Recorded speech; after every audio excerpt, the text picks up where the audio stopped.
নমস্কার। কর্মে বাধা, নানান রকম চেষ্টা করছেন কাজের দিক থেকে, তবু আশানুরূপ ফল পাচ্ছেন না।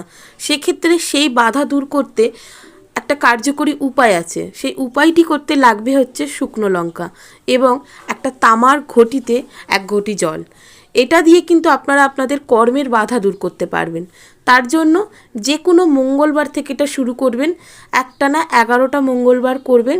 মঙ্গলবার দিন রাতের বেলায় 1 ঘটি তামার জল নিন এবং 11টি শুকনো লঙ্কার বীজ সেই তামার পাত্রে যার মধ্যে জল রেখেছেন তার মধ্যে সেই বীজটা ফেলে দিন।